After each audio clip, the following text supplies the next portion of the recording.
Paintings అనేవి మన భావాలకు అద్దం పట్టే కళాఖండాలు. కానీ కొన్ని పెయింటింగ్స్ అనేవి భావాలను మాత్రమే కాదు, శతాబ్దాలుగా ప్రపంచాన్ని ఆశ్చర్యపరుస్తున్న కథలను కూడా చెప్తాయి. ఈ పెయింటింగ్ పేరు రోమన్ చారిటీ. ఈ పెయింటింగ్ను చూడగానే తప్పుగా ఊహించుకోవద్దు. దీని వెనుక ఒక బ్యూటిఫుల్ స్టోరీ ఉంది. ప్రాచీన రోమ్లో సైమోన్ అనే వృద్ధుడికి మరణశిక్ష విధించి జైల్లో ఆకలితో చనిపోవడానికి వదిలేశారు. అతని కుమార్తె పేరు పేరో ప్రతిరోజు అతన్ని చూడటానికి వచ్చేది. కానీ జైల్లో ఆహారం తీసుకెళ్ళడానికి అనుమతి లేదు.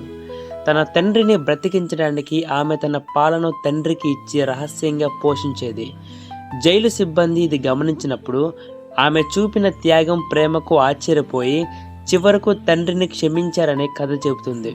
ఈ పెయింటింగ్ పేరు డెత్ ఆఫ్ మెనూన్ లెస్కాట్. మెనూన్ లెస్కాట్ అనే అమ్మాయి డెస్ గిరేక్స్ అనే అబ్బాయి ప్రేమలో పడతారు. అనేక కష్టాలు, పారిపోవడం, చట్టంతో చిక్కులు ఎదురైన తర్వాత వాళ్ళని అమెరికాలోని లూసియానాకు పంపిస్తారు. అక్కడ ఎడారి లాంటి ప్రాంతాల్లో ప్రయాణిస్తున్నప్పుడు మెనూన్ తీవ్రమైన అలసట, ఆకలి, దాహంతో మరణిస్తుంది.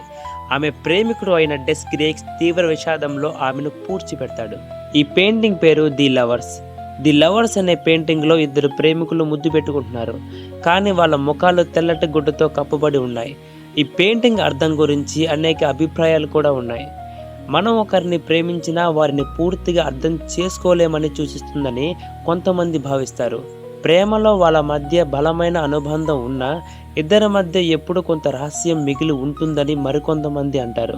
మనం ప్రేమించేది నిజమైన వ్యక్తినేనా లేక మన ఊహల్లో సృష్టించుకున్న వ్యక్తినేనా అనే ప్రశ్నను కూడా ఈ చిత్రం లేవనెత్తుతుంది. కానీ కథ నిజమా కాదా అన్నది పక్కన పెడితే ఈ పెయింటింగ్ మన ముందుంచే ప్రశ్న చాలా లోతైనది. ఇద్దరు మనుషులు ఎంత ప్రేమించుకున్నా, ఎంత దగ్గరగా ఉన్నా ఒకరినొకరు పూర్తిగా అర్థం చేసుకోగలరా అని. ఈ పెయింటింగ్ పేరు ది వీపింగ్ ఉమెన్. దీన్ని పాబ్లో పికాసో 1937లో గీశాడు. ఇందులో ఒక మహిళ ఏడుస్తుంది. ముఖం ముక్కలుగా విరిగిపోయినట్లు కనిపిస్తుంది. కళ్ళల్లో కన్నీరు, చేతిలో రుమాలు. చాలా మందికి ఇది వింతగా, భయంకరంగా కనిపించవచ్చు. కానీ 1937లో బాంబింగ్ ఆఫ్ గ్వెర్నికా జరిగింది. స్పెయిన్లోని గ్వెర్నికా అనే పట్టణం మీద బాంబు దాడి జరిగింది. వందల మంది సిటిజన్స్ మరణించారు. కుటుంబాలు నాశనమయ్యాయి. ఈ విషాదానికి రియాక్షన్గా పికాసో మొదట గ్వెర్నికా అనే పెద్ద పెయింటింగ్ను గీశాడు. ఈ పెయింటింగ్ యుద్ధం వల్ల కలిగే భయం, బాధ, విధ్వంసాన్ని చూపిస్తుంది. ఆ తర్వాత అదే దుఃఖాన్ని మరింత వ్యక్తిగత స్థాయిలో చూపిస్తూ ది వీపింగ్ ఉమెన్ అనే పెయింటింగ్ని సృష్టించాడు. ఈ పెయింటింగ్లో ఉన్న మహిళ డోరా maar. ఆమె ఒక కళాకారిణి, అలాగే పికాసో ప్రేమికురాలు కూడా. అయితే ఈ పెయింటింగ్లో ముఖం ఎందుకు విరిగిపోయినట్లు కనిపిస్తుంది? దీనికి కారణం పికాసో ఉపయోగించిన క్యూబిజం అనే ఒక ఆర్ట్ స్టైల్. క్యూబిజం ప్రకారం ఒక వ్యక్తికి బయట కనిపించే రూపం ఒకటి, లోపల వ్యక్తిత్వం ఇంకొకటి, ఇతరులు చూసే రూపం మరొకటి. దీని ఉద్దేశం మనిషిని ఒకే కోణంలో అర్థం చేసుకోలేం. పికాసో క్యూబిజంలో ఒక ముఖాన్ని ఒకే కోణంలో గీయడు. ముఖాన్ని ముందు వైపు, పక్క వైపు, లోపలి భావాలను ఒకేసారి చూపిస్తాడు.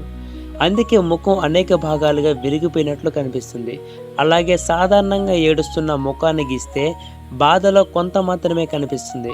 కానీ ముఖాన్ని ముక్కలుగా విభజించి చిత్రిస్తే మనసు చిన్నాభిన్నమైన భావన మరింత స్పష్టంగా కనిపిస్తుంది. ఈ పెయింటింగ్ పేరు శకుంతల. ఇది ఇండియాకి సంబంధించిన ఒక ఫేమస్ పెయింటింగ్స్లో ఒకటి. శకుంతల తన స్నేహితులతో అడవిలో నడుస్తుంది. అప్పుడు ఆమె అకస్మాత్తుగా వెనక్కి తిరిగి చూస్తుంది. కానీ నేరుగా వెనక్కి చూడకుండా నా కాలికి ముళ్ళు గుచ్చుకుంది, దాన్ని తీస్తున్నాను అని నటిస్తుంది. అసలు విషయం ఏంటంటే ఆమె తన ప్రియుడు అయిన దుష్యంత వైపు తిరిగి చూస్తుంది. ఆమె స్నేహితులు ఈ నాటకాన్ని వెంటనే గుర్తించి చిరునవ్వులు చిందిస్తారు. ఇది ఈ పెయింటింగ్ వెనుక ఉన్న ఒక బ్యూటిఫుల్ మీనింగ్. ఈ పెయింటింగ్లో ఉన్న గొప్పతనం కూడా ఇదే. ఒక భారతీయ స్త్రీ ప్రేమను నేరుగా వ్యక్తపరచకుండా సంకేతాల ద్వారా వ్యక్తం చేసే విధానాన్ని చూపిస్తుంది.